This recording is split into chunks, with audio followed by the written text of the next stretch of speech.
Sige po, tayo pong lahat ay magsitayo. And as we have confessed our sins, personal, no? Shortcomings and sins unto God, gawin naman po natin ito corporately or as a congregation or as a church.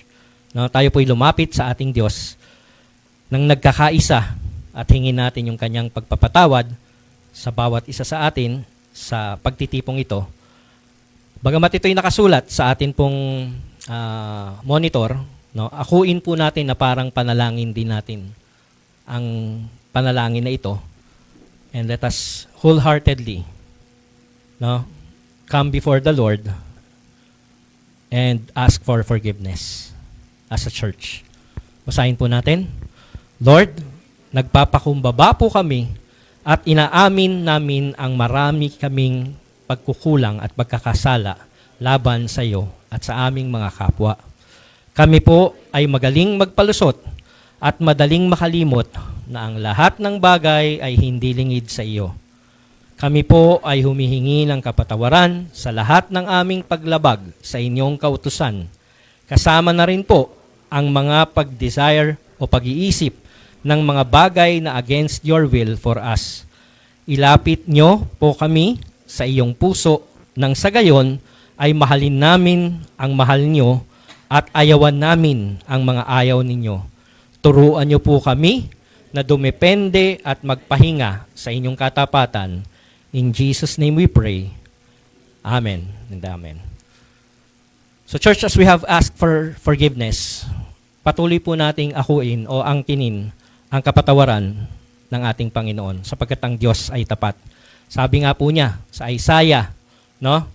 Isaiah 1:18, "Come, now let us reason together, says the Lord. Though your sins are like scarlet, they shall be as white as snow. Though they are red like crimson, they shall become like wool." Purihin ang Panginoon sa kanyang katapatan. Tayo po'y manatiling nakatayo and let us sing, Jesus, Your Mercy. Jesus, your mercy is all my plea. I have no defense, my guilt runs too deep. The best of my works pierce your hands and your feet. Jesus, your mercy is all my plea. Jesus, your mercy is all my boast. The goodness I claim, the grounds of my hope. Whenever I look, it's still what I need most. Jesus, your mercy is all my boast. Praise the King who bore my sin, took my place when I stood condemned. Oh, how good you've always been to me. I will sing of your mercy. Jesus, your mercy is all my rest. When fears weigh me down and enemies press, a comfort I cling to in life and in death. Jesus, your mercy is all my rest. Praise the King who bore my sin, took my place when I stood condemned. Oh, how good you've always been to me. I will sing of your mercy. Jesus, your mercy is all my joy. Forever I lift my heart and my voice to sing of a treasure no power can destroy. Jesus, your mercy is all my joy. Praise the King who bore my sin, took my place when I stood condemned. condemned. Oh, how good you've always been to me. I will sing, praise the King who bore my sin, took my place when I stood condemned. Oh, how good you've always been to me. I will sing of your mercy. Sige po, tayo po'y panandaliang makakaupo na magmuli. At tanggapin po natin ang pagbasa ng kasulatan o ng salita ng Diyos na mababasa natin sa Lumang Tipan o Old Testament. Sa Ezekiel chapter 37 verses 1 to 14, ito po yung sinasabi ng salita. The hand of the Lord was upon me, and He brought me out in the spirit of the Lord and set me down in the middle of the valley. It was full of bones. And He led me around among them, and behold, there were very many on the surface of the valley. And behold, they were very dry. Verse 3. And He said to me, Son of man, can these bones live? And I answered, O Lord God, you know. Then He said to me, Prophesy over these bones, and say to them, O dry bones, hear the word of the Lord.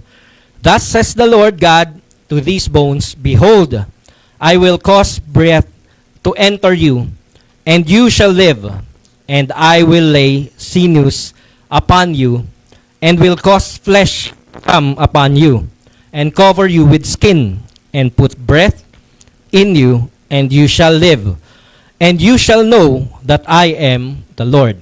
Blessed, verse 7. So I prophesied as I was commanded, and as I prophesied, there was a sound, and behold, a rattling, and the bones came together, bone to its bone, and I looked, and behold, there were sinews on them, and flesh had come upon them, and skin had covered them, but there was no breath in them.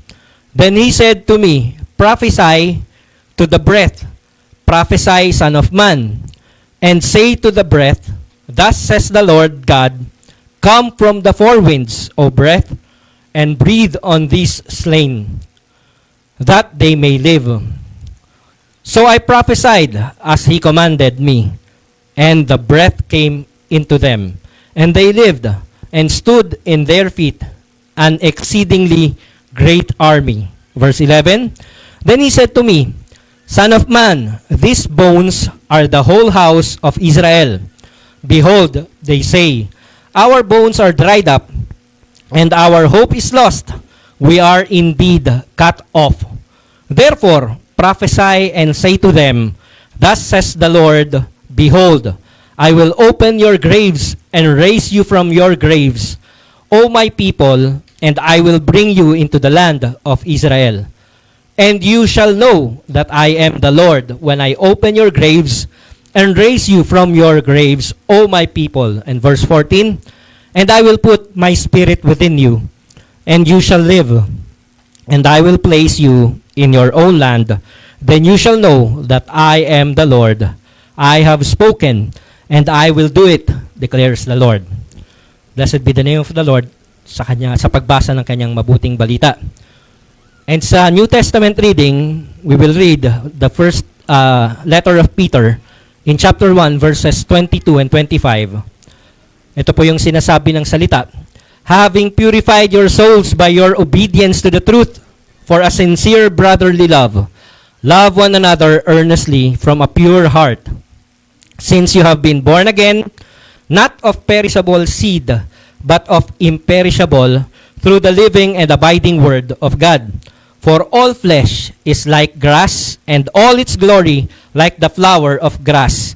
The grass withers, and the flower falls. And verse 25, But the word of the Lord remains forever, and this word is the good news that was preached to you. Purihin ng Diyos sa pagbasa ng kanyang mabuting balita. So ito po yung sinasabi ng ating Panginoon. His word remains forever. So tayo po'y manalangin, no? At ipanalangin po natin yung unbelieving world. Kasi ang unbelieving world, sa harapan ng Diyos, rebelde, kalaban, and at the same time, patay sa kanyang presensya. Walang buhay. Dahil ang totoong buhay ay nagmumula sa ating Diyos lamang. At kung sino man ang nasa Kanya, ang siyang may tunay na buhay. No? Lalong-lalo na, yung mga nakarinig na at patuloy na tumatanggi sa mabuting balita. Ipanalangin natin na kagaya ng mga dry bones ay bigyan ng bagong flesh of heart o heart of flesh ang mga taong ito. No? At gamitin ang ating simbahan na maging instrumento. Kung kagaya nga ni Jeremiah, no, na nag-prophesy, o ni Ezekiel, na nag-prophesy, gamitin ng Panginoon ang ating simbahan to proclaim and prophesy. No? Prophesy means proclamation of the Word of God. Hindi tayo mag-prophesy ng, no, na para bang sabi, sa mga susunod na araw, ganito yung mangyayari, hindi ganon. No? Panguhula po yung ganon. Prophesying in this time of ours is proclaiming the good news of salvation. No? So gamitin ng Panginoon ang ating panambahan na maging instrumento ng kanyang prophecy, ng good news, that they may come to life through the Word of God.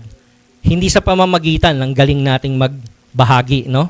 Kung hindi sa pamamagitan ng kanyang buhay na salita. And let us also pray for yung kapanahunan ngayon, yung ating panahon sa Pilipinas, no? Sa Pilipinas. Ang panahon ng Pilipinas ay napaka-unpredictable, Maulan dito, sa ibang lugar hindi maulan. No? So, tag-ulan na talaga. At kung sakaling umuulan, alam naman natin ang problema ng ating bansa. Baha, no? So, yun ang problema ng ating bansa, baha. Kung hindi man baha, tayo dito, sa Antipolo, mataas tayo. Merong mga areas na binabaha, yung flash flood na tinatawag, bigla ang pagbaha. Pero meron ding mas nakakatakot din, yung erosion ng lupa o yung tawag mo dyan, landslide, landsliding. No? Sana maging maayos yung ating government sa pagkilos para mabawasan, kung hindi man mawala talaga itong mga baha na ito, mabawasan yung magiging problema na dulot ng mga baha at ng mga pag-landslide na ito. No? So what we will pray for is for the unbelievers to receive the good news and be made alive by the Word of God, and also sa atin pong bansa dahil sa dulot ng panahon ng tag-ulan na posibleng magbigay ng problema na dulot ng baha at ng mga landslide. So tayo po ay yumuko at manalangin. Panginoon, dakilain ka sa aming kalagitnaan at tunay na inyong pinagkakaloob sa amin ang inyong katotohanan sa pamamagitan ng inyong buhay na salita, Panginoon. Salamat ng marami, Panginoon, dahil patuloy po ninyong inihahayag ang inyong pong pagmamahal sa bawat isa sa amin at patuloy po ninyo kaming pinahihintulutan na lumakad ng may tunay na buhay na nagmumula sa inyo. Dahil po sa inyong mabuting mensahe, amin pong natanggap, Panginoon, ang katotohanan mula sa inyong kabutihan, sa inyong habag, at sa inyong awa. Lord, we thank you for your Son, Jesus Christ, who died on the cross for each and every one of us. And we thank you, Father God, that you are continually revealing yourself to us through your word. And may it be, Father, na hindi lamang po namin sarilinin ang mga tinatanggap namin na pagpapalang buhay na walang hanggan na nagmumula sa inyo. Kung hindi nawa ay maibahagi at paabot namin ito sa mga individual na hanggang sa kasalukuyan, Panginoon, ay nabubuhay sa kadiliman at hindi po nakararanas ng tunay na buhay na nagmumula sa inyo. Yes, Lord, they may be alive, but they are merely existing and not living because they are dead in their sins, Panginoon. Kagaya rin po namin noon na patay sa aming mga kasalanan, binuhay ninyo sa pamamagitan ng inyong pagmamahal at sa inyong salita. Ang bawat isa sa amin, Panginoon, ay naranasan ang inyong katotohanan at ang inyong paglalaya. Nawa, sino man po ang makarinig ng inyong mensahe, ng mabuting balita, ng kalagayan ng bawat isa sa amin na tunay na nangangailangan ng tagapagligtas. Hayaan po ninyo, Panginoon, na sila po ay tumalima. Kagaya po ng mga dry bones, Lord God, na nabuhay na magmuli, nagkaroon ng buhay sa pamamagitan ng inyong salita. May it be as well, O Lord God, na sino mang makarinig ng inyong mensahe ay mabuhay na magmuli, lalo't higit sa lahat, matanggap nila ang buhay na walang hanggan. May it be, Lord, na if it is your will na ang panambahang ito, ang KR Community Church ay maging kabahagi sa pagpapahayag ng inyong kabutihan sa mga individual, sa aming komunidad, dito sa Robinson's Homes, Panginoon. Simula sa aming mga kapitbahay, Panginoon. O umpisahan namin sa aming mga family members hanggat sa ma-extend sa aming mga kapitbahay at maging sa buong Antipolo at kung saan pa man pong lugar ninyo nais kami makapagbahagi ng inyong mabuting balita. May it be, Lord, na kumilos ang inyong banal na Espiritu sa kanilang mga puso at tanggapin nila ng buo ang inyong kaluwalhatian upang sila man ay makaranas ng pagpapalaya mula sa kadiliman at magkamit ng buhay na walang hanggan mula sa inyong salita sa pamamagitan ng inyong bugtong na anak na si Jesucristo. Lord, we completely trust in you dahil kayo lamang po ang siyang tunay na makagagawa nito. Let us be your mouthpiece, Panginoon, so that they too may hear your word that gives life. And Lord, we continue to pray for our country. Hindi lamang po sa mga hindi pa nakakatanggap ng inyong mabuting balita, kung hindi po sa bawat individual na namumuhay sa aming bansa. Lalo't higit sa lahat sa panahon ng tag-ulan, Lord, iba't ibang epekto ang dinudulot ng panahon na ito, Panginoon. Nagdudulot ng karamdaman, ng hindi magandang pakiramdam, and at the same time, Lord God, nagdudulot ng kapahamakan na posibleng maibigay ng tubig baha, na marami pong klaseng sakit, Panginoon, ang dala ng tubig baha. And at the same time, Lord God, nakaka-damage din po sa mga properties ang baha na ito, Panginoon. And so we are praying, Lord God, na kayo po ang siyang magtalaga ng mga ulan na ito. Hayaan ninyo na bumuhos ang mga ulan na ito, Panginoon, sa tunay na mga lugar na nangangailangan ng tubig ulan, Panginoon, sa mga pagkakataong ito. And those areas, Panginoon, na kung saan madalas binabaha, Panginoon, may it be na kumilos po nawa ang aming gobyerno ng may kaayusan upang maiwasan ang pag-iipon o pagbaha sa mga lugar na nasasalanta ng baha, Panginoon. May it be, Father, dito rin sa mga matataas na area ay mabawasan din po yung mga possibilities na magkaroon po ng landslide, Lord God. Dalangin namin, Panginoon, yung amin pong mga lugar na kung saan matataas at nakakalbo na yung mga puno, Panginoon. Patawarin po ninyo ang bawat isa sa amin dahil somehow kami rin po ay naging kabahagi ng pabaya sa amin pong lugar. May it be, O Father God, na pahintulutan ninyo, Panginoon, na etong mga ulan na ito ay hindi po makaapekto ng hindi maganda sa mga matataas na lugar at hindi po nawa magdulot ng landslide na siyang ipapahamak ng mga maapektuhan ng landslide, Panginoon. May it be your protection be felt by every single one of us, Lord God. Hindi lamang kami na inyong mga hinirang, kung hindi ang bawat individual na nangangailangan ng pag-iingat na nagmumula sa inyo. We know and believe that you are a God who saves. Hindi lamang po spiritually, kung hindi maging physically as well, sapagkat kayo ang Diyos na tapat sa inyong mga pangako at kayo ang Diyos na mas nakakakilala sa aming mga pangangailangan. Lord, we live up to you ang mga prayers na ito and hoping na kayo po ang patuloy na magiging tagapagsalba, hindi lamang ng buhay spiritual ng inyong mga hinirang, kundi maging ng mga buhay physical ng bawat isa sa amin, Panginoon. Salamat po ng marami. Ito ang aming dalangin sa ngalan ni Kristo Jesus. Amen. Amen. So tayo po dadako sa atin pong offering, no? Pagbabalik ng ating mga ikapu. Again, ang atin pong mga ikapu ay atin pong inaalay sa ating Diyos sa pamamagitan ng ating panambahan.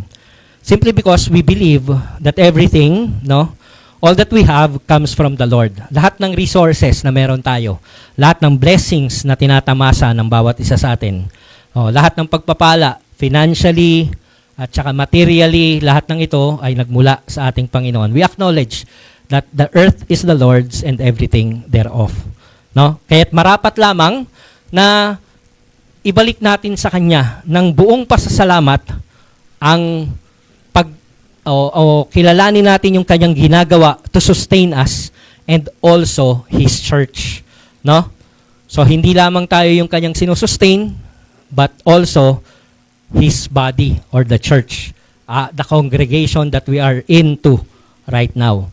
So, marapat lamang na ibalik natin yung papuri at pasasalamat sa pamamagitan ng ating mga ikapu o ng ating mga offering so that His ministry may continue, no, in this place and for us to continually be ministered by yung Kanyang church, no?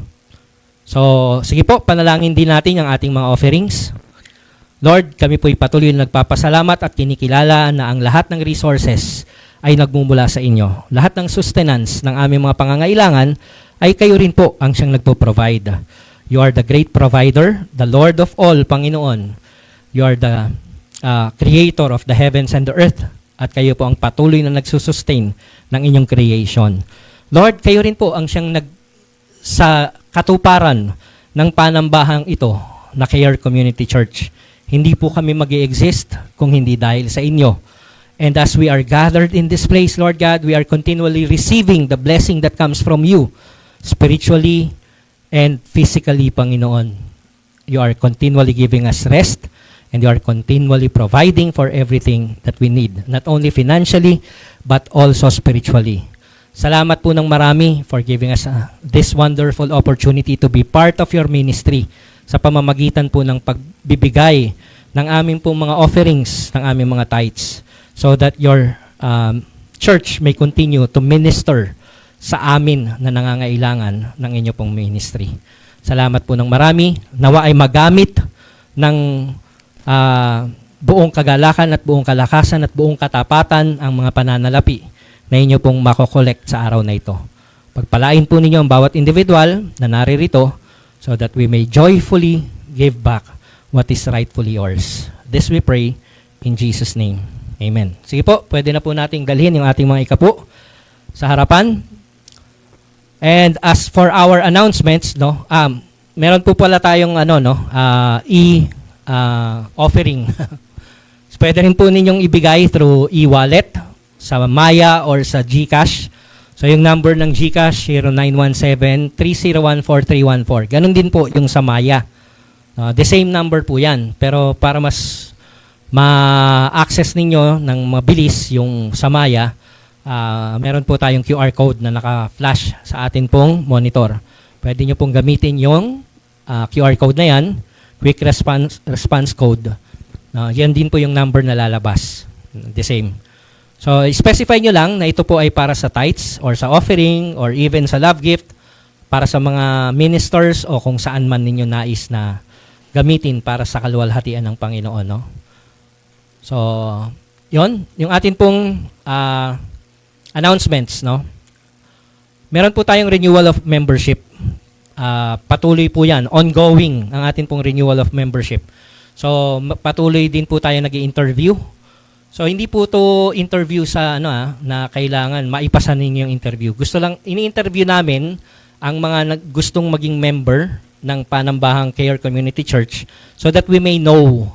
Para malaman namin, kasi hindi po kami Diyos na alam namin yung ninyo, yung inyong kapabilidad na makaintindi o makaunawa o makatanggap ng mabuting balita at kung paano kumikilos ang Diyos sa inyo, hindi po namin yan makikita ng lubusan. Although merong mga bunga na naghahayag kung gaano kayo ka-mature, but at the same time, hindi pa rin po kami yung standard ng pagkilala ng inyo pong maturity sa pananampalataya kung hindi yung kanyang salita lamang, ang salita ng Diyos lamang. So kaya po may interview para malaman namin kung gaano na ninyo naintindihan, naunawaan, gaano na kalalim yung inyong pangunawa sa gospel, or meron kayong mga questions na para bang dahil ang kinagisnan ninyo sa Kristyanismo ay iba sa naririnig ninyo ngayon, no?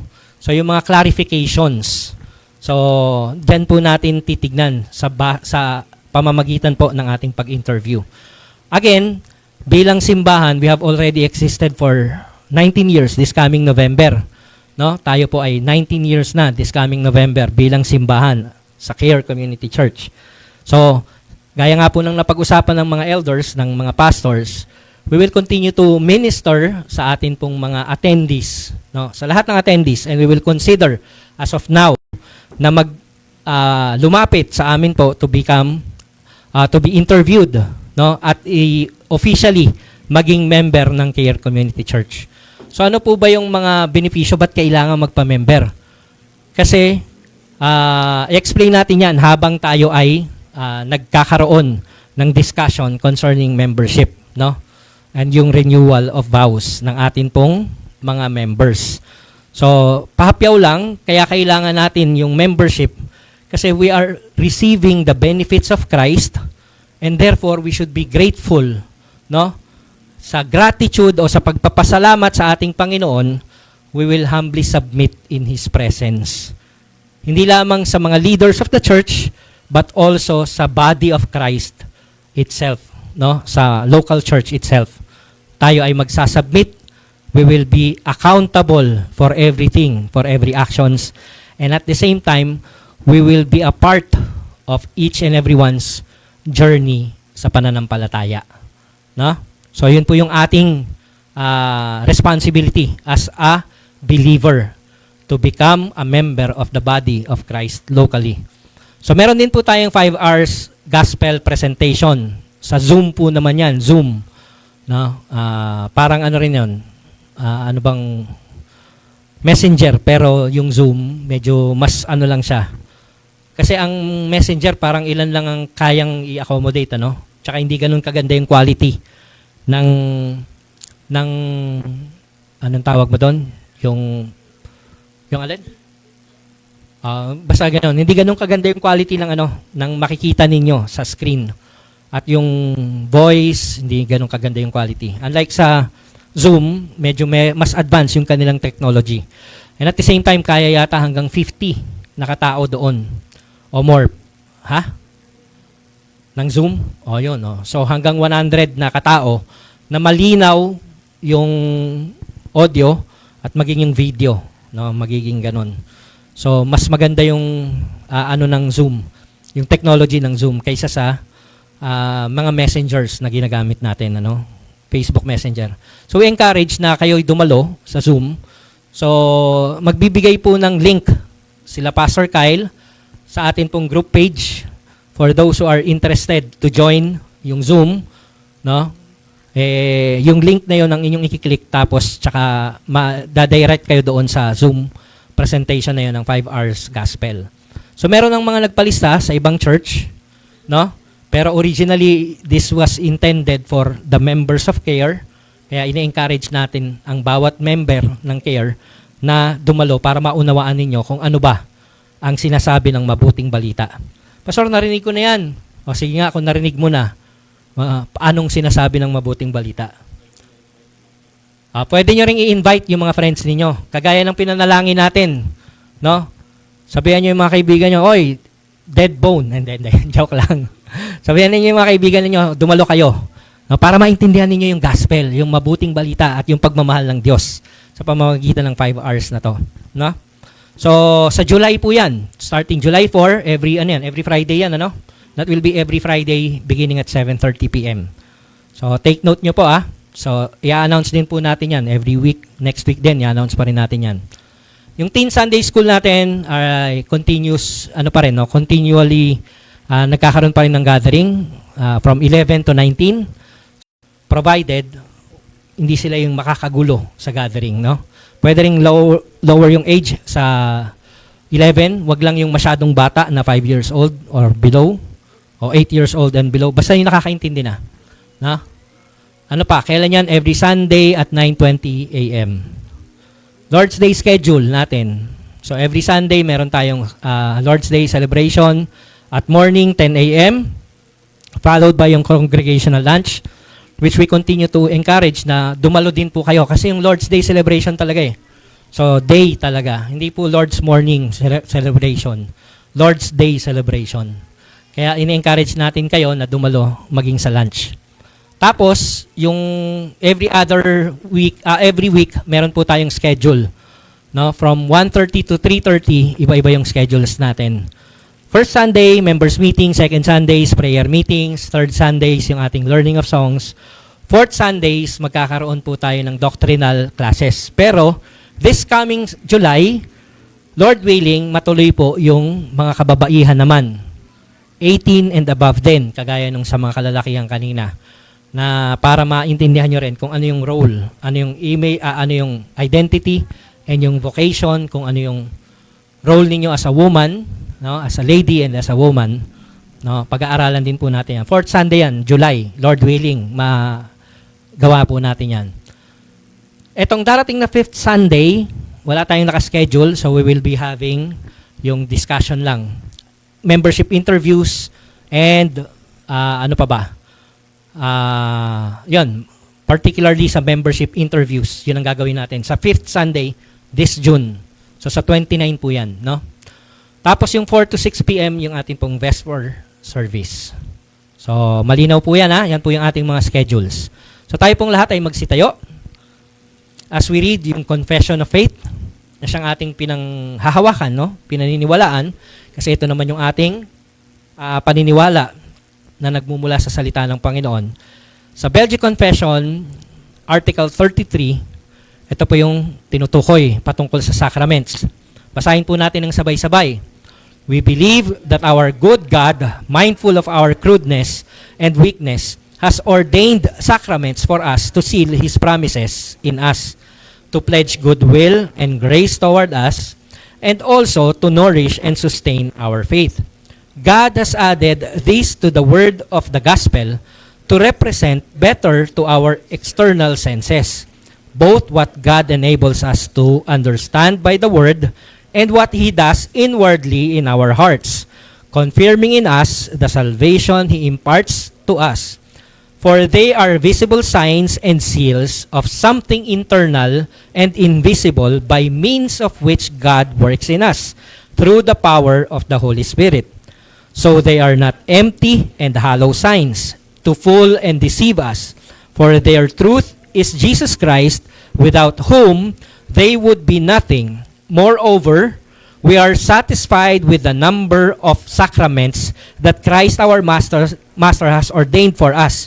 There are only two, the sacrament of baptism and the Holy Supper of Jesus Christ. So tayo po'y manatiling nakatayo as we sing, Afflicted Saint, to Christ draw near. Afflicted saint, to Christ draw near, your Savior's gracious promise here. His faithful word you can believe, that as your days your strength shall be. Your faith is weak, your foes are strong, and if the conflict should be long, the Lord will make the tempter flee, that as your days your strength shall be. So sing with joy, afflicted one, the battle's fierce, but the victory's won. God shall supply all that you need. Yes, as your days your strength shall be. Should persecution rage and flame, still trust in your Redeemer's name. In fiery trials you shall see that as your days your strength shall be.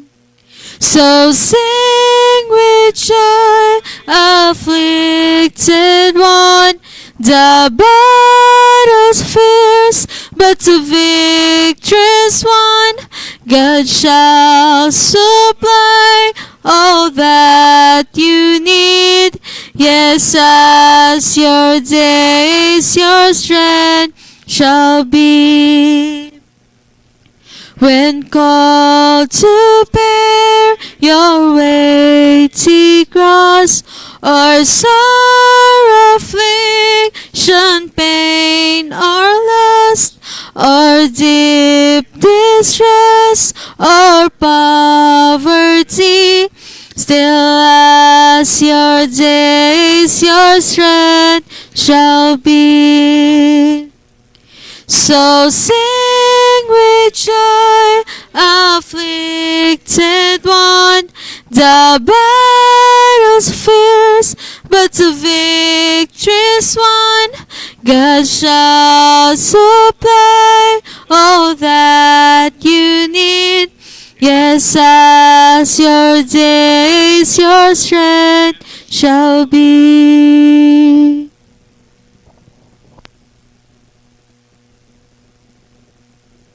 Sige po, tayo po ay panandali ang makakapuna magmuli at i-welcome po natin sa ating kalagitnaan para ibahagi ang salita ng Diyos. Si Pastor Kyle Quevedo.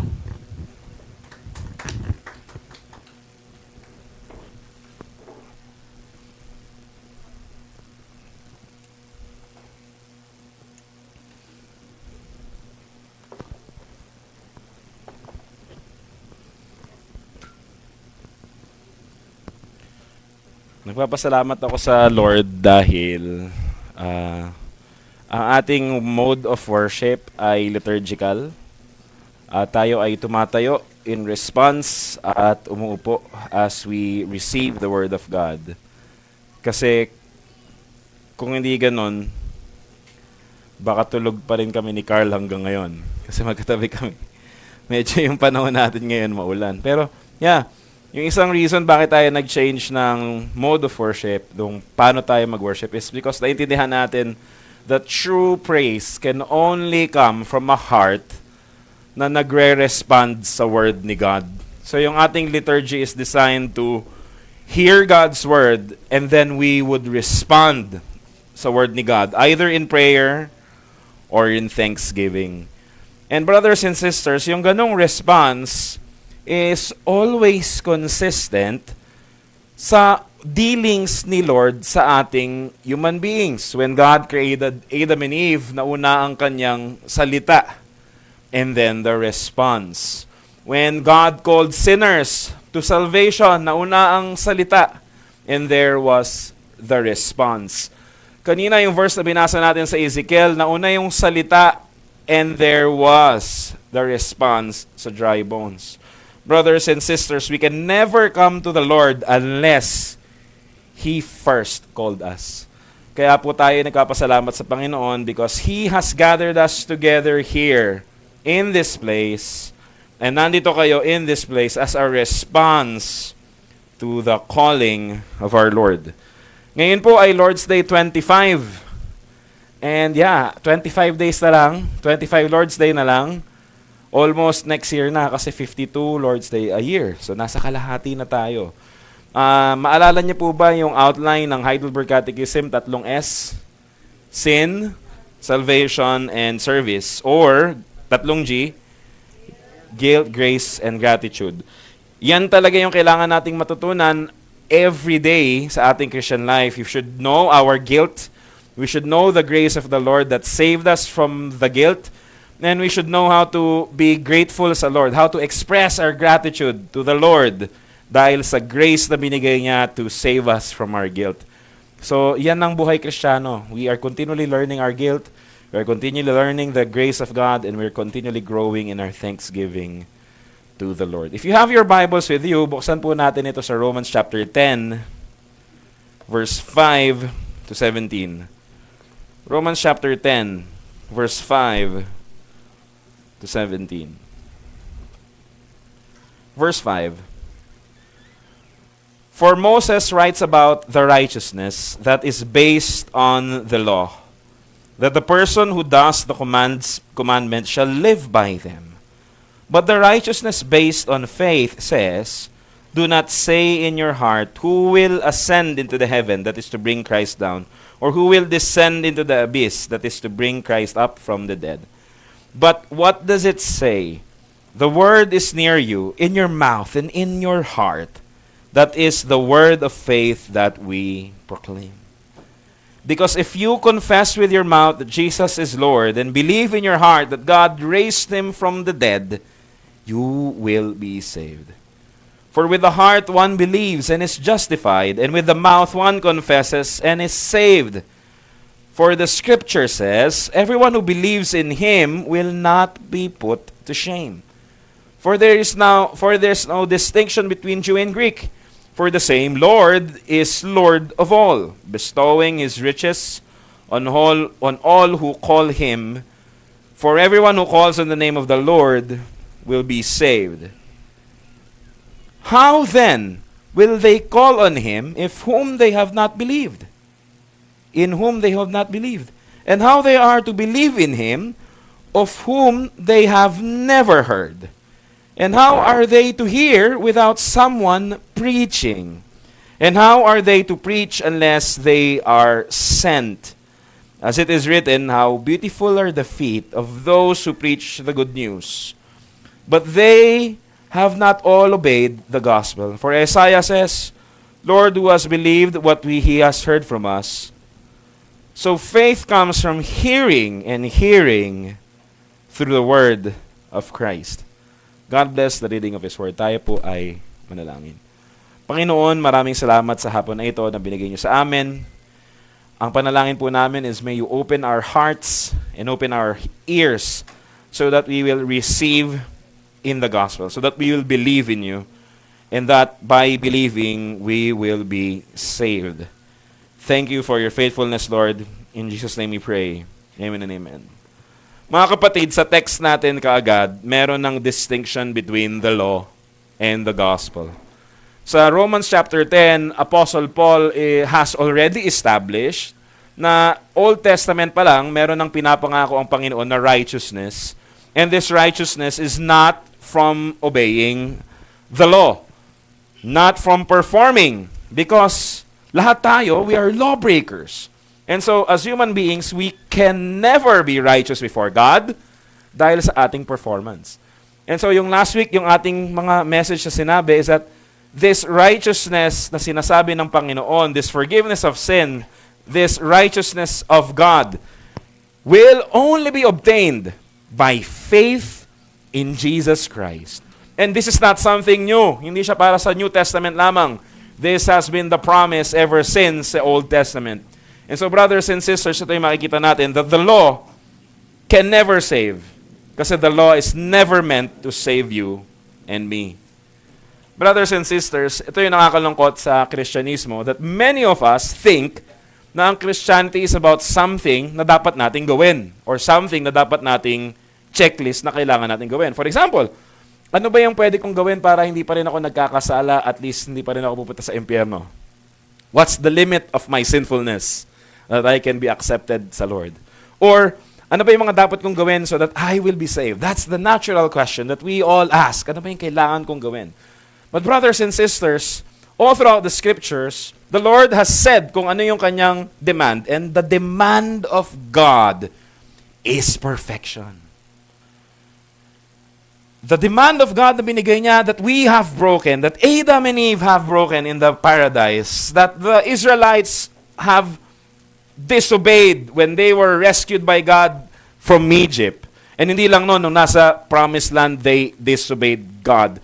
the commands of God that every day in our lives na sinasabi natin kahit Kristiyano tayo, babawi na lang ako next time, gagalingan ko na lang next time, babawi na lang ako na mabuti kong gawain. Brothers and sisters, those demands of God can never be accomplished by you and me. Hindi natin pwedeng isave yung sarili natin. Kaya nakakalungkot mga kapatid when we read the scripture and when we say and we treat and say, sabihin natin, mga kapatid, dapat kasi ganito yung gawin mo, dapat ganito ka talaga. While of course, the scripture commands us to obey. Diba sabi, anong gagawin natin? Go and make disciples of all nations, baptizing them in the name of the Father and of the Son and of the Holy Spirit. Anong pagkatapos nun? Teaching them to obey everything that I have commanded you. So tama, meron naman talagang commands sa scripture. But brothers and sisters, if we do not understand the role of the law, that the law is there para ipakita sa atin kung gaano tayo nagkulang at kung gaano tayo kakapos sa ating righteousness, and we can never have that righteousness on our own, we will continue to do the law thinking na ang galing ko, nasusunod ko lahat ng sinasabi ni Lord sa akin. But brothers and sisters, God cannot be mocked. Alam niya ang ating mga puso, alam niya ang ating mga isipan, alam niya ang ating performance, may nakakakita man sa atin o wala. And many times in our lives, we have sinned against God. Kanina lang, bago tayo pumunta dito, or maybe ngayon, habang nandito kayo, ang nasa isip nyo, grabe talaga ka-sinful yun. Oo nga, Pastor, tama ka. Inaalala ko yung kakilala mo and sinful. Mga kapatid, huwag ka nang lumayo sa ibang kakilala mo. Ikaw ang sinasabi natin dito. Tayong lahat, we are sinful before God. Kaya nga, dinesign ni Lord that the law will only point to our sinfulness, the standard of God, ito, and sasabihin lang ng law na hindi mo talaga kaya abutin yan. And sasabihin ng law that you deserve the punishment and the wrath of God. Mga kapatid, kaninang hapon, meron kaming men's fellowship and meron kaming pinag-usapang mga kalalakihan, 18 and above. And we talk about the uniqueness of our maleness. Huwag kayo mag-alala mga kababaihan kasi next month, sa July, kayo naman. Mga kababaihan naman, may bigote o wala, welcome din. Hindi, wala. Yun kasi yung tagline sa mga lalaki. Mga lalaki, may bigote o wala, welcome kayo. Kasi yung logo may bigote, no? Pero mga kapatid, mga kababaihan naman, yung uniqueness ng inyong femaleness. Naks. Pero mga kapatid, ito yung tignan natin. Kanina, nung pinag-usapan namin yon, bumalik kami sa bottom line. We have rejected yung pagkakalikha sa atin ni God. We have rebelled against the design of God for us. Now, we are created in the image of God. And lahat ng law na violate natin, and there is nothing in us that we can really restore ourselves back. Christianity is not a religion about do your best, try harder. Hindi ganon ang ating pananampalataya. Ang ating pananampalataya points us to the one who can save us, to the one who can restore us, to the one who can bring us back and restore the image of God in us. And this is Christianity. It points to the finished work of Jesus Christ. Mga kapatid, yun yung distinction ng law and ng gospel. Law is to do this. Law is to do that. Mga kapatid, yung first use of the law, it will condemn us. Sabihin kapos tayo. And so brothers and sisters, what we need is not more laws in our lives. What we need is to understand the truthfulness of the gospel when Christ offered himself for you, an unworthy sinner. Sabi ni Apostle Paul dito, but what does it say? The word is near you. The word. In your mouth and in your heart. So ano ibig sabihin ng word is near them? That ito na yung salita ng Diyos, nasa inyo, malapit sa inyo, but itong salita ng Diyos, you are not going against it, nasa inyo na. Why? Why is it in them? Why? Sabi sa verse 9, sa parenthesis, that is, inexplain, the word of faith we proclaim. Kaka-preach nila Apostle Paul ng righteousness na pwedeng makuha lamang by faith in Christ Jesus. And as they are proclaiming it to the Gentile world and even sa mga Jewish believers, as they preach the righteousness by faith that can only be received in Christ Jesus. Yung word na yon, hindi lang nanatiling malayo sa mga taga-Roma, hindi lang yun nanatiling parang pumasok sa isang tenga and then lumabas na. Ano daw ang sabi? Anong description ni Apostle Paul? The word is near you and in your heart. So the word is no longer outside of themselves. The word has already come inside of them through the proclamation of the apostles, ni Apostle Paul. And nag-conclude si Apostle Paul dito. Anong sabi niya? Because if you confess with your mouth that Jesus is Lord and believe in your heart that God raised Him from the dead, you will be saved. And so, brothers and sisters, ang sinasabi ni Apostle Paul, as we have proclaimed the gospel sa inyo, yung gospel sa inyo ngayon, hindi na lang pumapasok sa isang tenga tapos lumalabas. Now, the gospel has already taken root in your lives. That now you truly believe in your hearts that indeed, Jesus Christ died for you and He was raised from the dead. Mga kapatid, ito yung clarity ng gospel. The gospel is not something that we do. It's something that the Lord Jesus has done. It's a done deal. Tapos na. Christ was crucified. Christ was raised from the dead. And Christ has forgiven our sins. While we were still sinners, Christ died for us. Yung objective reality ng finished work ni Christ, it's a done deal. Tapos na yun. And that is what Paul and the other apostles are proclaiming. And sinasabi ni Apostle Paul, itong pinoproclaim namin sa inyo, nasa heart nyo na. Mga kapatid, sa mundo natin ngayon, nakakalungkot kasi palagi natin tong sinisitas.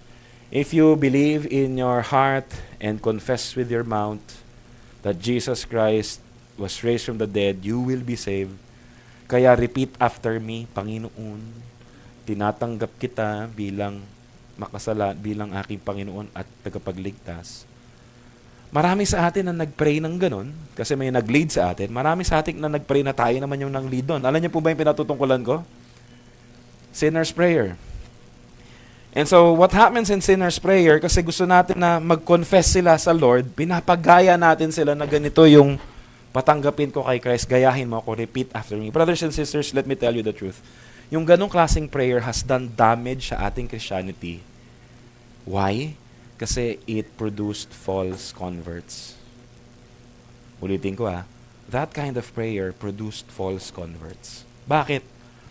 Kasi ang mindset nila, hindi nila naintindihan what does it mean to truly confess. Hindi nila naintindihan what it means to truly believe. Ang naintindihan nila, I say the magic words. And meron na akong ticket papuntang langit at magagamit ko na yun pag namatay na ako. Kaya ang reaction ng mga iba, sisimba. Okay na yun, save naman na ako, na-pray ko na yung sinner's prayer, may ticket na ako papuntang langit.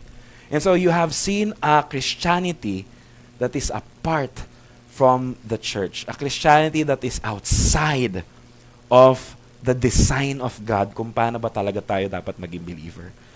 Brothers and sisters, itong pag-confess na ito ay hindi repeat after me, na parang yung toddler yung tinuturuan mo mag-recite ng ABC, D, E, F, G.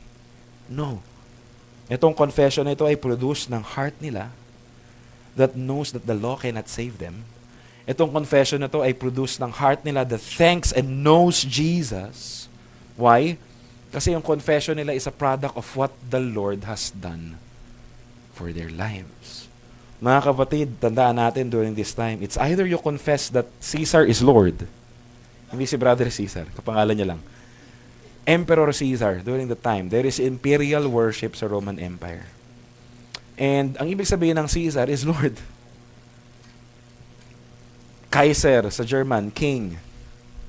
Caesar sa Latin, king. And so, who is your king? Caesar. Sasabihin ng Kristiyano, no. Jesus is Lord. Hindi JIL na, ngayon, church. That's the confession. Jesus is Lord. Kasi hindi si Caesar yung kanilang Lord, si Jesus yung kanilang Lord. And so to confess Jesus as Lord is also to go against yung natural confessions of this world. Kaya mga kapatid, yung sa sinner's prayer, nakakalungkot maganda sana that we have shared the gospel to many. Pero yung sinner's prayer na yun, dapat hindi na siya magpatuloy kasi nagpo-produce siya ng false converts. Ang iniisip ng mga tao, na-pray ko naman na yun, okay na. Pero hindi naman talaga yung confession nila, hindi naman galing sa work ni Lord eh. Kala nila ticket lang yun na gagamitin nila. So, no, salvation becomes detached from who Jesus is. It becomes an ID. Mga kapatid, dito papasok ngayon yung gusto kong ituro sa inyo. At meron muna akong tanong bago ko i-assert ito. Question. Meron ba tayong role sa evangelism? Alam natin dito sa church that God has chosen His people before the beginning, no? Before the foundations of the world. Pinili na ni Lord kung sino yung sa Kanya. So now, ang tanong, may role pa ba tayo sa evangelism? Kasi kung pinili naman na pala ni Lord yung Kanya, tapos si Lord din yung nagdadala at nag-gather sa Kanyang mga pinili, ano pang role lang meron ako? Mag-e-evangelize ba ako? Ano sa tingin niyo, mga kapatid? Yung iba kasi nagsasabi, pagka naniwala ka na pinili na ni Lord yan, hindi ka na mag-evangelize, magiging tamad ka na sa evangelism. Yun yung sabi nila. Kaya ayoko yung Calvinism na yan, ayoko yung elect na yan, ganun yung mga kanilang pushback. But brothers and sisters, in this world, and hindi ito si Calvin, hindi ito si Arminian, hindi ito yung mga present-day theologians or modern theologians, this is the Word of God. Yes, we know that it is the Lord who brings people, sinners, to Himself. Yes, it is the Lord who gathers people to Himself. Yes, it is the Lord who saves people from their sins. And it's a sovereign act of God. Hindi pwedeng madala ng gimmick ng tao yon.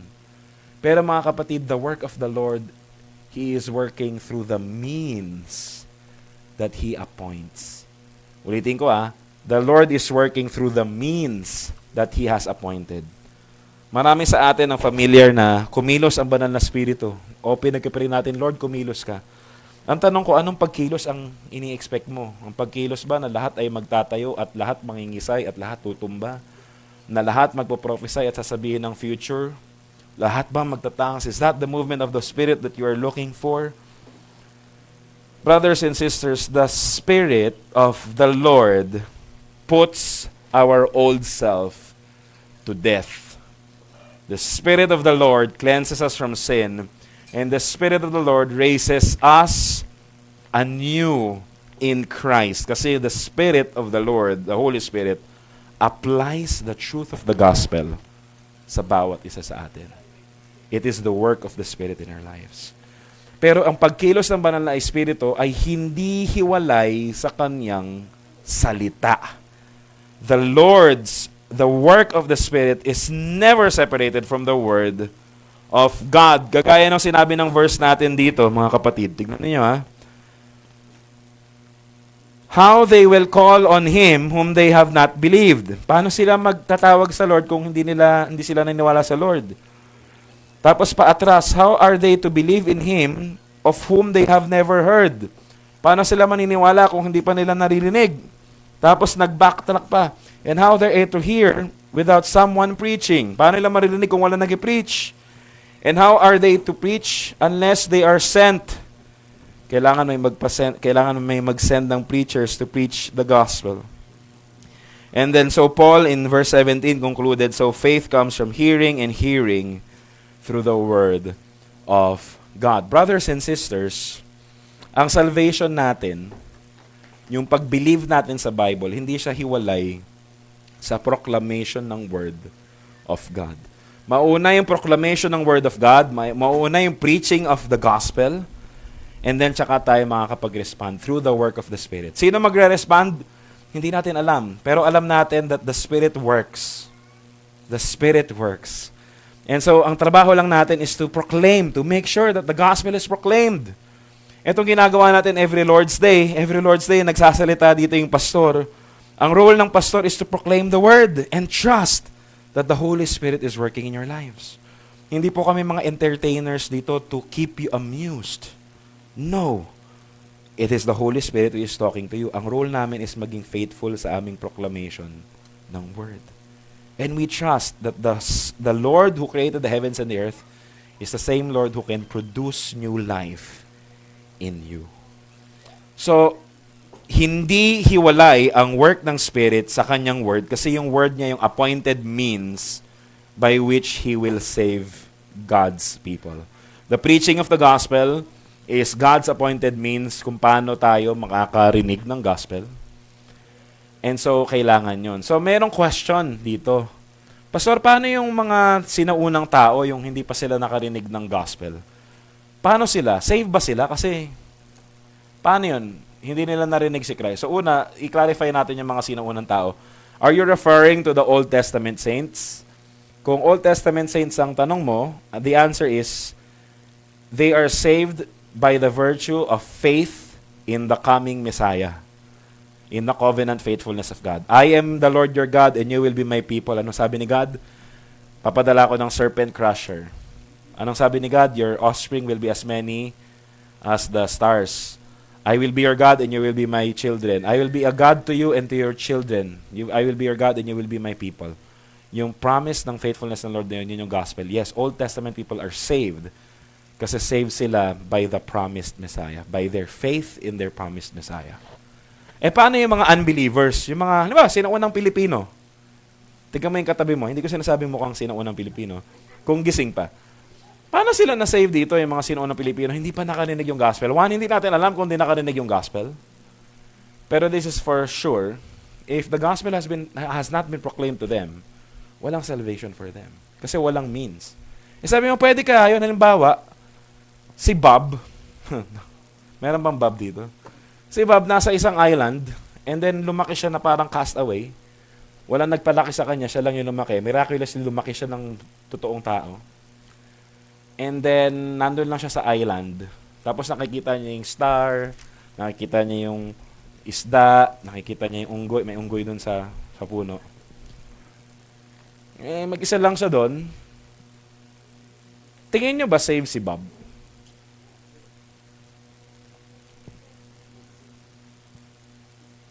And the answer is no. Ano bang sabi ng scripture? All have turned aside from God. Kung ang answer nyo is yes, invite ko po kayo sa 5 hours gospel presentation kasi we will be talking about the gospel doon.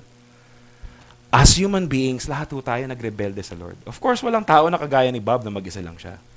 Of course, lahat ng tao, in some way or another, nandyan tayo. Pero there is no such thing as innocence of man. All of human being na nasa angkan ni sino yan? Adam. Bakit ganito yung lecture kaninang umaga yung lecture kanina sa mga sa men. Lahat ng angkan ni Adam, we are condemned to hell because of our rebellion against God. Kaya nga sabi ng Panginoon, ang kasalanan ng magulang sinisingil ko sa kanilang anak.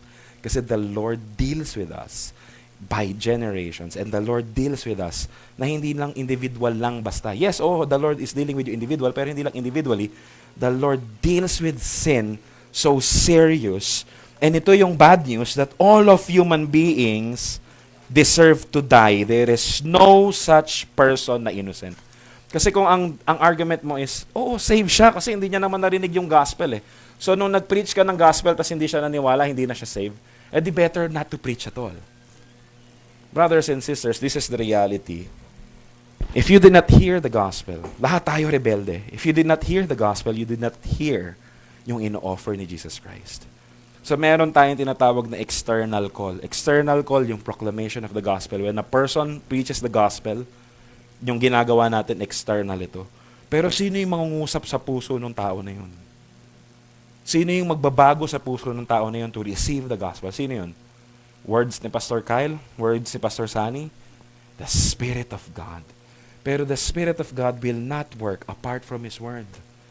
Kaya mga kapatid, ganito po kaseryoso at ganito po tayo ka-blessed that we are hearing the gospel Lord's Day in and Lord's Day out. Kaya mga kapatid, yung gospel na naririnig natin every Sunday, wag po natin maliitin.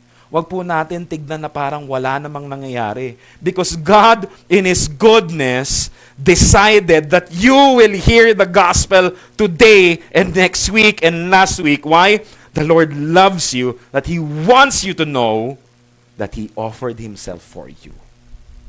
Brothers and sisters, there are many people in the world deservingly na dapat talaga mapunish ni Lord. Kagaya natin, we deserve His judgment. But God, by His goodness, hindi tayo hinayaan na magpatuloy sa ating kasalanan. He sought us and He gave us preachers. He gave the gospel to us. Brothers and sisters, napakabuti ng Panginoon because we have access sa gospel by God's grace. Nakakalungkot that we take it for granted. Kaya nga mga kapatid, when we realize it, naintindihan natin, shucks, ganito pala ka-importante yung gospel. Kulang ang 2 hours. Kaya tama lang talaga that we should celebrate it the whole Lord's Day. And so brothers and sisters, ang punto ko is not about in our evangelization, but in about how the Spirit works through the means that He appointed. Ang punto ko na gusto ko lang i-stress sa inyo, the Lord will not save you na parang siya lang yung kikilos sa walang preaching ng gospel. Ang means na gagawin niya para i-save ka is the proclamation of the gospel. The Lord uses those means. Brothers and sisters, ito din ang good news. Kasi the gospel is not only meant to save us, but it is also meant to remind us of the great love of God. Alam niyo kung bakit? Kasi madali tayo makalimot. Alam na natin yan, tapos makakalimutan na naman natin. Sabihin nyo, alam ko na yung 5 hours, matagal na yan. Oo nga, pero nakalimutan mo na naman yan for sure. And the same way, paglabas natin dito sa church, anong gagawin natin? Baka mag-alala na naman tayo sa ating mga pang-araw-araw na ginagawa. Baka mag-alala na naman tayo, ano na naman yung ating gagawin. We normally and easily forget things. Pero God, by His gracious work and faithfulness, alam niya makakalimutan natin. So, inutusan niya tayo. Ano sabi niya sa verse 17? So, faith comes from hearing and hearing through the word of Christ. Paulit-ulit. Paulit-ulit. Mga kapatid, alam niyo nakakatuwa dito. Hindi lang tumigil sa word. Tignan nyo sa Luke chapter 24. Kaninang umaga, binasa natin yung Luke chapter 24. Luke chapter 24, yung nag-resurrect na si Jesus Christ and nagpakita siya sa mga disciples sa road to Emmaus. And anong ginawa ni Jesus Christ dito? Anong sabi niya? Leka lang ha. Nandito pa lang ako sa John. John pa lang. Ito na, sa Luke. Luke 24, verse 35. Then they told what had happened on the road and how He was known to them in the breaking of the bread. Ang nangyari, yung mahabang kwento, ang nangyari, naglalakad si Jesus, nag-resurrect na siya, tapos lahat ng mga disciples malungkot kasi patay siya. Pero nandun siya sa harap nila. Na sinabi ni Jesus, ano nangyayari sa inyo, ba't kayo malungkot? Hindi nyo ba alam? Hindi mo ba alam? Si Jesus, ano meron doon? Ikaw lang ba ang bisita na walang may alam? Pero si Jesus nakausap nila. Tapos sabi ni Jesus, oh foolish, nakalimutan nyo na lahat ito sinulat. Tapos pinreach ni Jesus yung Old Testament scriptures referring to Him, na ganito yung mangyayari. So nag-preach siya.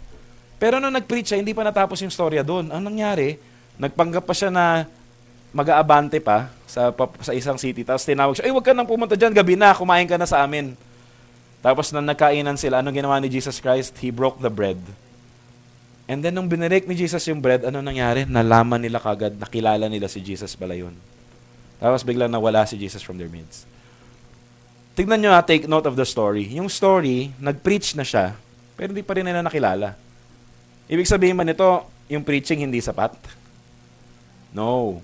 Meron tinuturo si Jesus na kung gaano kahalaga yung preaching, ganon din kahalaga yung sacraments. Kasi means din ito ni Lord to remind us of His faithfulness for you and for me. Mga kapatid, ang topic natin dito now is sacraments talaga. Pero bakit ako nag-focus sa Word of God? Brothers and sisters, kasi ang Word of God is spoken. It is received when we are hearing. Pero the sacraments are parang visual aids that binibigay ni Lord sa atin to appeal sa ating external senses and to remind us of the truthfulness of the gospel. Mga kapatid, sino po yung nabaptize dito in the name of the Father and of the Son and of the Holy Spirit? The water, yung iba sa atin nilubog, yung iba sa atin pinor ng water, iba sa atin winisikan. May winisikan ba dito? Baka ganun yung pagbibaptize sa inyo. But nevertheless, whatever the mode na meron kayo, the water is water. Pero the promises of God, yun yung tinatanggap natin, that you are named in the name of the Father and of the Son and of the Holy Spirit.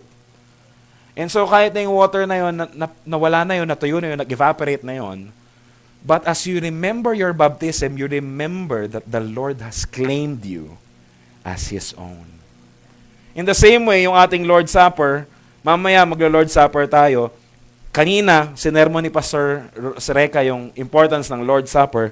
That is the Lord's pledge sa atin, renewal sa atin of our covenant. Weekly, day by day, we break our covenant with Him. Pero every Lord's Day that the supper is offered to us, Jesus Christ renews our covenant and assuring us na He indeed died for you and bled for you. Gospel, pero kinakain mo. Tanungin natin yung question and answer ng Lord's Day 25 ng Heidelberg Catechism. It is through faith alone that we share in Christ and all His benefits. Where then does that faith come from? Tama ba? It is by faith that we share in Christ alone, in Christ's benefits? Yes, by faith alone. So ang tanong niya, how is this, o paano ito napoprove, o paano napoproduce yung faith na ito? Mga kapatid, bago tayo magpatuloy na sagutin yan, ang tanong, ang iba kasi sa atin, ang tingin sa faith, basta maniwala ka lang. Ang definition mo ng faith, think positive. Mga kapatid, kung definition mo ng faith, think positive, samahan mo na si Robin Padilla. Kang aayaw, think positive. Ganun na lang. Pero faith is not just thinking positive. Faith is trusting. And so, ang faith walang silbi kung ang faith mo wala sa worthy of your trust. Kung ang faith mo, ay basta gagaling lang ako, ay basta tanggap, oo, kaya yan. Ang faith mo nandun sa iisipin mo, ang faith mo basically nasa faith mo. And if your faith is based on your faith, then walang silbi yung faith mo na yun. You know why? Because the important part of faith is not faith per se. Kasi yung faith mo pwedeng as small as a mustard seed. Pwedeng imperfect yung faith mo. Pero ano ang nagbibigay ng importansya sa faith mo? Yung object of your faith. Kanino mo pinapahinga yung tiwala mo? And the answer should be, my faith is in the faithfulness of Jesus Christ. My faith is in Christ. And dun lang magkakaroon ng silbi yung faith natin. In His finished work and in His promises, I trust the Lord who died and bled for me.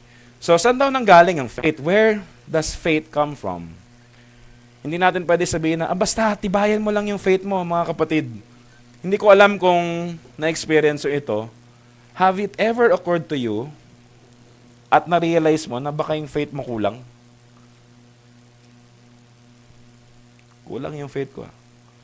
Mga kapatid, the answer, truthfully, will always be yes. You will always find yourself na kulang yung faith mo. Pero the question is not kung kulang, the question is kanino mo pinagtitiwalaan ang faith mo, kanino mo pinapahingi yung faith mo. And if the answer is Jesus Christ, then even though your faith is wavering and weak, your faith is strong because the Lord your God is strong. So sino ang nagpo-produce ng faith? Sagutin natin ng sabay-sabay. 1, the Holy Spirit produces it in our hearts by the preaching of the Holy Gospel and confirms it by the use of the Holy Sacraments. Mga kapatid, paano daw napoproduce ang faith sa atin? Through the preaching of the Gospel. Kaya sabi ng Romans 10:17, faith comes from hearing and hearing the Word of Christ. Hindi siya parang gym na wina-workout mo. Faith is developed as we receive the Gospel. Faith is something na nade-develop sa atin as we hear and hear. Sino yung klase ng Lord na dapat nating pagkatiwalaan? It is the Holy Spirit that produces in us through the preaching of the gospel. And anong ginagawa ng sacraments? May use ba yung sacraments? Yes, the sacraments confirm na indeed Christ is for you. Mga kapatid, may tanong kanina, ano ba yung sacrament, ano ba yung ordinance? Yung iba, ayaw nila gamitin ng sacrament kasi daw pang Roman Catholic yon. Yung iba naman, ang ginagamit nila ordinance kasi that is what the Lord has Ordained. Ordained means. Pero ganun din naman yung meaning ng sacraments na yun. Ordained means din. Latin lang nga. So, anong problema? Bakit yung iba ayaw gamitin yung sacrament? Kasi ang pagkakaintindi na sa Roman Catholic, ang sacrament kasi sa Roman Catholic, automatic yung sacrament nila. Ang hindi kailangan na maintindihan mo yung sermon, kaya yung sermon nila sa Latin noon, tapos basta tumanggap ka lang ng Eucharist, automatic na yun, magbubunga na yun, may kapangyarihan na yun. Anting-anting. Pero sa atin, ang sacrament is not used na parang anting-anting. Ang sacrament is the ordained means na Lord kung paano niya tayo ina-affirm in the gospel, and it should be received by faith. Mamaya tignan natin kung paano yan. So, ano daw ang sacraments? What are sacraments? Alam niyo po ba yung sagot? Oo, alam niyo yan kasi babasahin niyo ngayon. 1, 2, 3, go.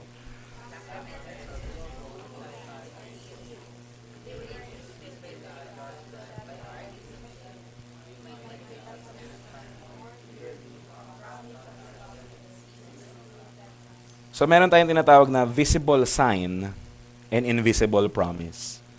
Nakikita niyo po ba yung invisible promise? Hindi, invisible nga eh. Pero yung visible sign, nakikita ninyo. So, mamaya, itong mga elements, visible yan, invisible. Visible. So, visible, makukuha ninyo. Mahahawakan ninyo, makakain nyo nga eh. Pero hindi ito yung magsasave sa inyo. Ano ang magsasave sa atin? Ano yung magko-confirm sa ating faith? Ano yung magsastrengthen in our faith? Ano yun? Yung promise na kalakip nitong visible signs. Ano yung promise? That Jesus Christ bled and died for you. And so when you receive the sacraments later, you are receiving it from the minister's hand, pero it is as if that Jesus Christ is saying to you, I have died for you. My body is for you. My blood is for you. When you receive it, kinakain mo siya physically. Visible sign. Tinapay lang. Wine pa rin. Pero the message that it conveys strengthens and seals our faith. Why? Kasi ang work nito, yung preaching of the gospel is yung proclamation of the gospel. And yung sacraments, visual aid ng spoken proclamation of the gospel. Hindi pa tapos yung sagot ng Heidelberg Catechism. Ano yung second sentence? And this is God's gospel promise, to grant us forgiveness of sins and eternal life by grace because of Christ's one sacrifice accomplished on the cross. Ang kaibahan sa Roman Catholic is sa kanila nakafocus sila dun sa sacrament. Ano yun? Kasi bakit ang highlight ng homily nila, ang highlight ng homily nila, ayan na, iaalay na ni pare si Christ, tapos sisira, tapos iaangat, tapos magic na yun na pag tinanggap mo, yun yung host, pero hindi na siya host ngayon kasi body na ni Christ, na-transform niya. So parang ang highlight yung power and authority ng priest to transform the host para maging holy siya. Sa atin, ang bida hindi si pastor. Kaya nga pag binasa ko to, wag niyo nang basagin. Ano yun? Illustration yun. Kasi kung paano na nakita nyo na broken yung bread, Christ's body was broken for you. Gospel proclamation siya. Sa atin, ang bida hindi yung act. Ang bida, yung promise. At ano yung promise? Eto. Because of the one sacrifice of Christ, you are saved. You are given eternal life because of what He has done. Objective reality. Ano ginawa ni Christ? Namatay sa cross. Para kanino? Para sa'yo. Do you believe it? Yes. Praise God, you believe it. The sacraments confirm it. Pag tinitake mo to, it confirms yung promises ni Lord sa'yo. Third question. Ito yung relationship ng sacrament and ng word.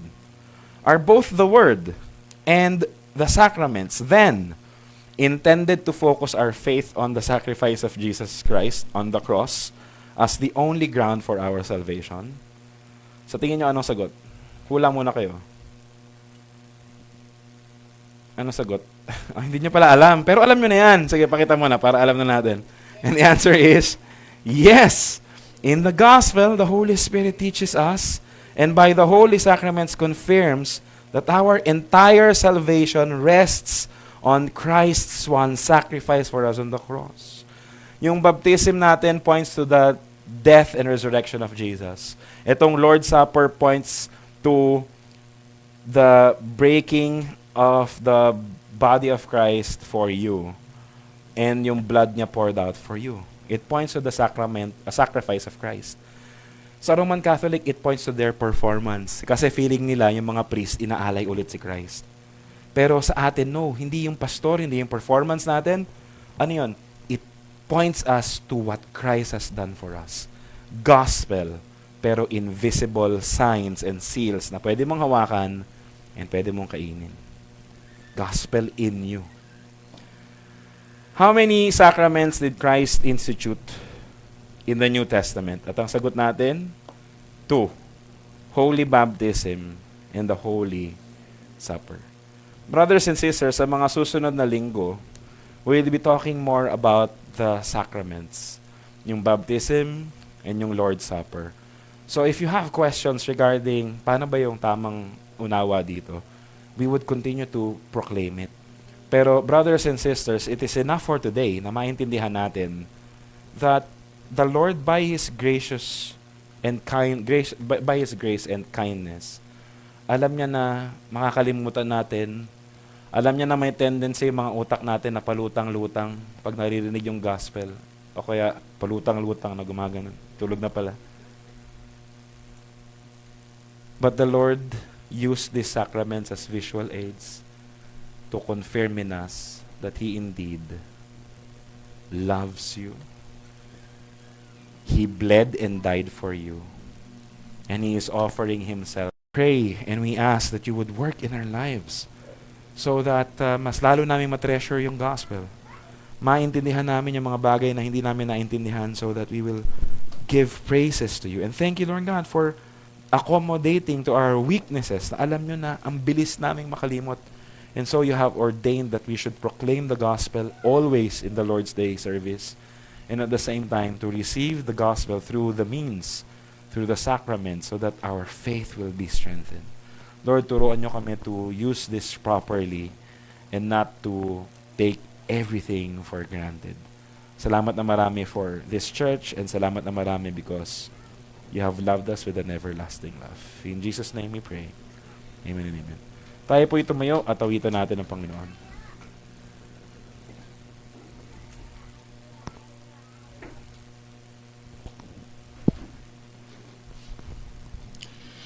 There is one gospel on which I stand for all eternity.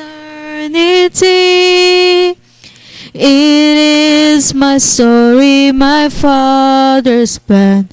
The Son has rescued me.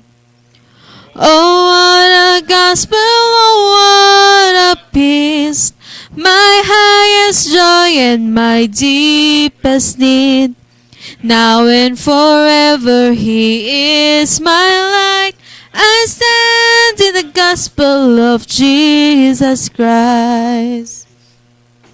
There is one gospel to which I cling. All else I count as lost. For there where justice and mercy meet, He saved me on that cross. No more I boast in what I can bring. No more I carry the weight of sin. For He has brought me from death to life. I stand in the gospel of Jesus Christ. There is one gospel where hope is found. The empty tomb still speaks. For death could not keep my Savior down. He lives and I am free. Now on my Savior I'll fix my eyes. My life is His and His hope is mine. For He has promised I too will rise. I stand in the gospel of Jesus Christ. And in this gospel the church is one. We do not walk alone. We have His Spirit as we press on to lead us safely home. And when in glory still I will sing of this old story that rescued me. Praise to my Savior, the King of life. I stand in the gospel of Jesus Christ. When in glory still I will sing of this old story that rescued me. Praise to my Savior, the King of life. I stand in the gospel of Jesus Christ. Praise to my Savior, the King of life.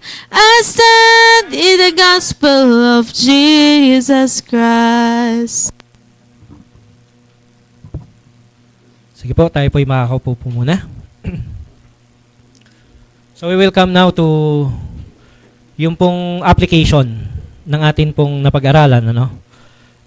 Again, every time we come to the Lord in celebration of the Lord's Day, syempre we hear the word. Kailan po nagsisimula yung word? So from calling, no, from gospel, yung call to worship, simula na po, na ibibigay na po yung word to the singing at maging sa presiding ng panambahan, ano, o ng mga sinasabi natin dito, and hanggang sa yung mensahe itself, the message itself, the sermon itself. Yun po yung word na tinatanggap natin every time we celebrate the Lord's Day.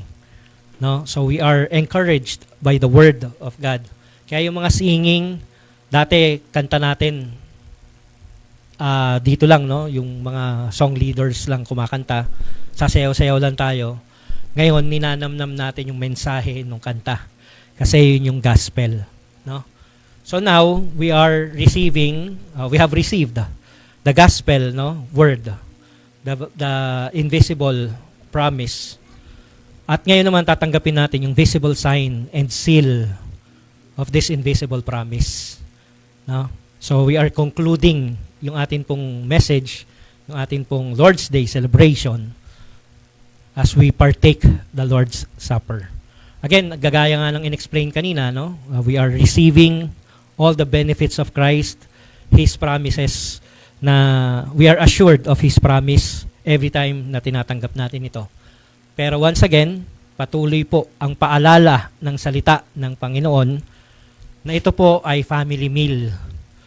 Those who are included in the family are those who are to receive these elements that symbolizes the body and the blood of our Lord Jesus Christ. Ngayon, kung hindi pa miyembro ng local church, no?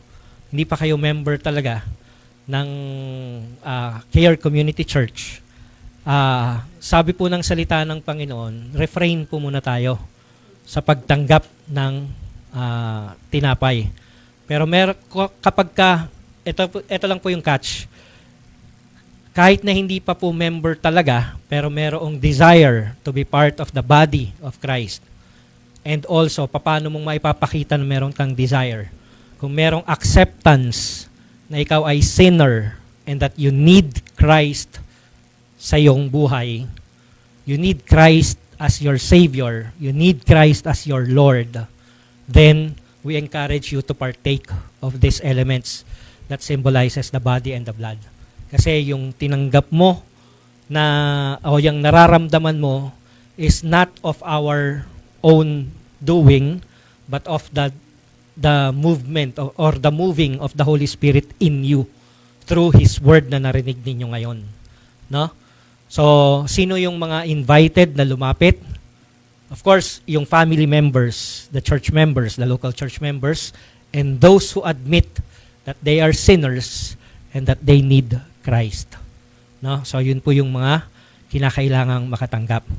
Pero, hindi ang kailangan po doon is that you act upon doon sa tawag sa iyo. Magkaroon ka ng response doon sa tawag sa iyo ng banal na spirito o ng salita ng Diyos.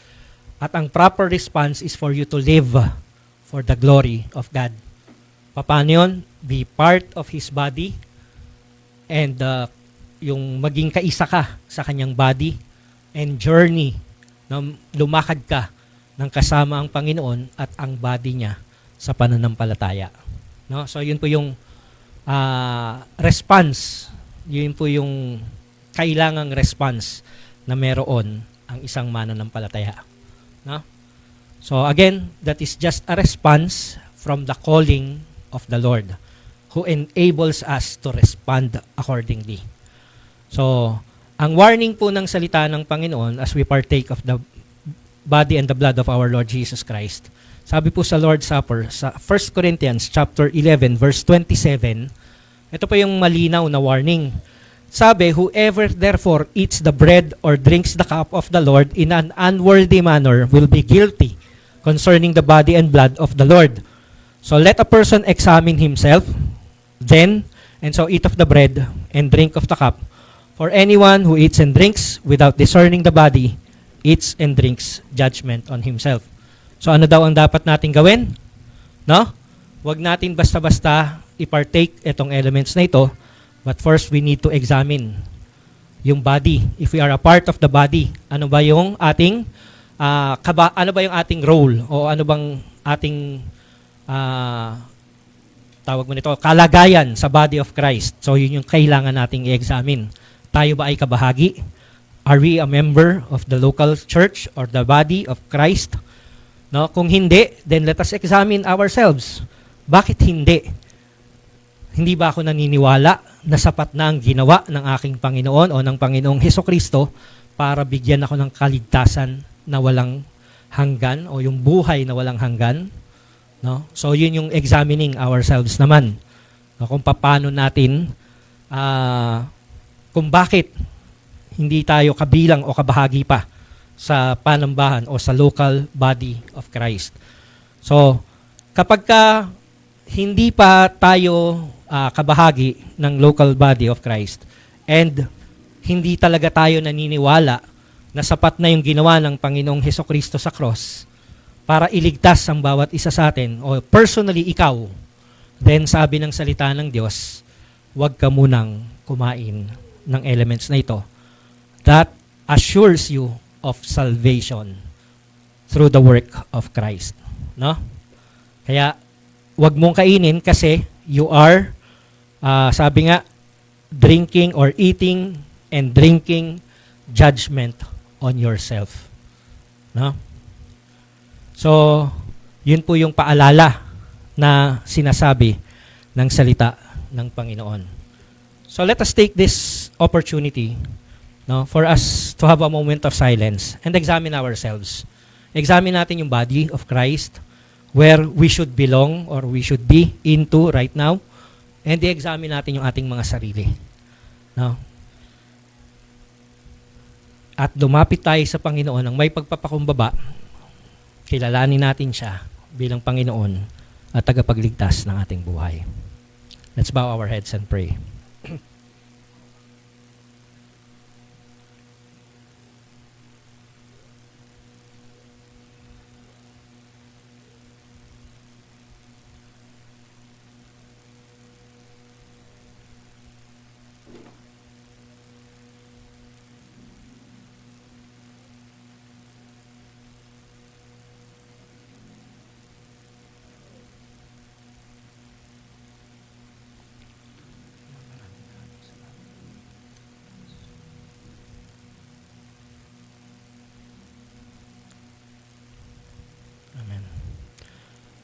Sige po, hilingin ko po yung ating mga pastors, ating po mga ministers to distribute the elements. And as you receive, no, yung elements that symbolizes the body and the blood of our Lord Jesus Christ, let us be grateful. Let us thank the Lord, no? Let us rejoice simply because we have received the forgiveness of our sins through the works of our Lord Jesus Christ. And let us remember what He has done on the cross so that we may partake of this bread and of this wine which has cleansed us and has given us the eternal promise of life in Christ.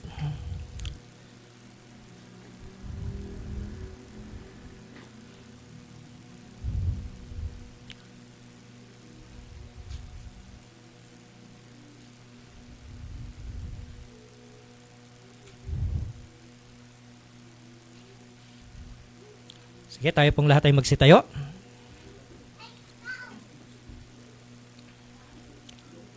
Father, we thank you for your faithfulness that you have given through your Son, Jesus Christ. And that by the works of our Lord Jesus Christ, we have been saved. Not of our own doing, but because of your faithfulness and because of your mercy and loving kindness and grace. Bless these elements as we receive it in Christ Jesus. Ito po yung sinasabi ng salita ng Panginoon. In 1 Corinthians chapter 11 verses 23 onwards, "For I received from the Lord what I also delivered to you, that the Lord Jesus on the night when he was betrayed took bread, and when he had given thanks, he broke it and said, 'This is my body, which is for you. Do this in remembrance of me.'" Sabay-sabay po natin kainin ang tinapay na sumisimbolo ng katawan ng ating Panginoong Hesukristo.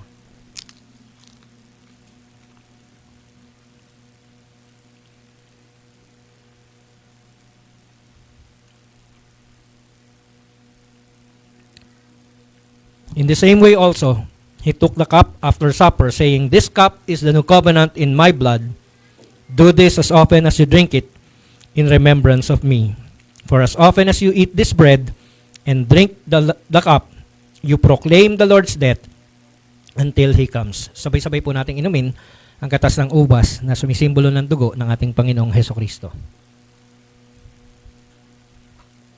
Let us continue to give thanks unto the Lord.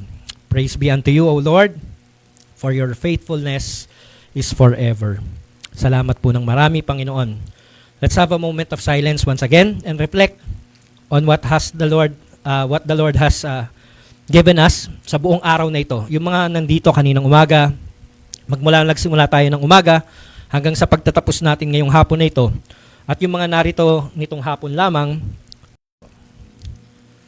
Father, we thank you for continually gracing us with your presence. With your Holy Spirit, you have given us wisdom. And through your word, you have revealed yourself to us. And through this sacrament, Panginoon, you are sealing this belief that you have given unto us through the word that you have shared sa buong araw na ito, Panginoon. May your Holy Spirit continue to reveal yourself to us, even as we have ended this Lord's Day celebration sa araw na ito. And as we return to our houses, to our endeavors, Panginoon, sa anumang mga pinagkatiwala ninyo sa amin na gawin namin, at sa muling pagbabalik namin sa mga susunod na araw, Panginoon, hanggang sa kami muling makabalik sa inyong presensya sa susunod na Lord's Day, may it be, Lord, na ang inyo pong kagalakan lamang ang siyang patuloy naming maipamuhay. Pahintulutan ninyo, Ama, na maalala namin ang inyong pagmamahal at mensahe na inyong ibinigay sa amin sa araw na ito for the longest period of time until we celebrate once again the Lord's Day na inyong itinalaga para sa bawat isa. Salamat po ng marami. Ito ang aming dalangin sa ngalan ni Kristo Jesus. Sabay-sabay po nating awitan ng ating Panginoon. Praise God from whom all blessings flow. Praise Him, all creatures here below. Praise Him above, ye heavenly host. Praise Father, Son, and Holy Ghost. Amen. Brethren, receive the Lord's benediction in 2 Corinthians 13:14. The grace of the Lord Jesus Christ and the love of God and the fellowship of the Holy Spirit be with you all, and everybody say, Amen. Amen. God bless po. And meron po tayong dinner fellowship. Pwede po kayong magstay to join us sa dinner fellowship. God bless you all.